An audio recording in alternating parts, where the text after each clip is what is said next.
I'm Nadia Calviño, President of the European Investment Bank, and I am delighted to attend this informal ECOFIN hosted by the Danish presidency. I will have the opportunity to share with fellow ministers my views on two very important issues. First of all, on simplification. The Danish presidency has got it right by focusing on simplification. This is not just a word. We're talking about very important costs for our public administrations and also for private companies, small and large, throughout the whole EU. According to our own survey, with 12,000 companies across the 27 member states, actually bureaucracy is a burden on companies which amounts to 1.8% of their cost. For small and medium-sized companies, it raises to 2.5% of their cost. And just by way of comparison, the energy cost is around 4% of the cost of companies in Europe, just to give you a sense of proportion.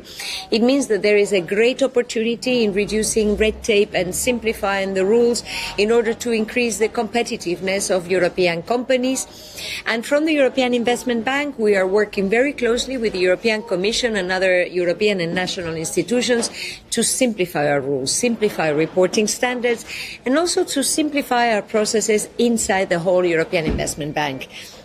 Actually, for the flagship initiatives in the area of security and defense, and also for venture debt and venture capital for very innovative scale-ups and technological innovators, we have a target of 6 months from the first time that a project is presented to the EIB to the time of signature of the lending contract or the guarantee or the capital investment in the company.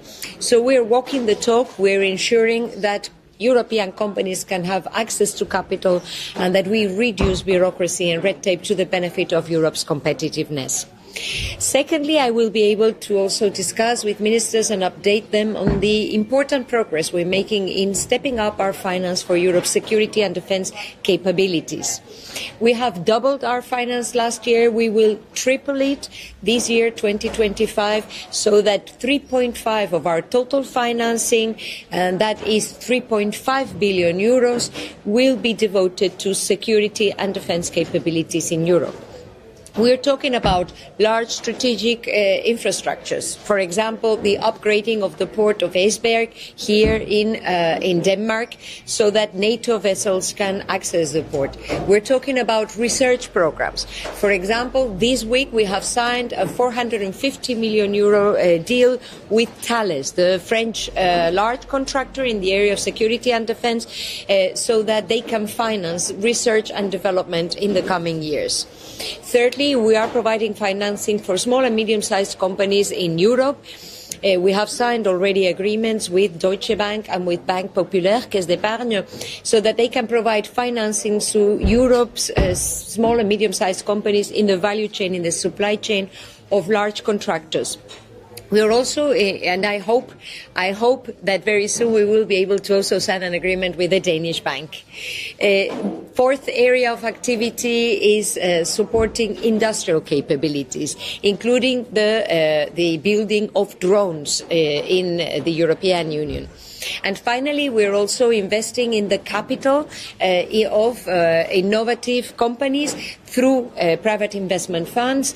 This week we have signed also the first ever investment in a private credit company devoted precisely to providing finance in the area of security and defense. In a nutshell, just to wrap up, to say I will be sharing all these pieces of information and exchanging views with the ministers, and I am looking forward to a very productive informal ECOFIN meeting here in Denmark.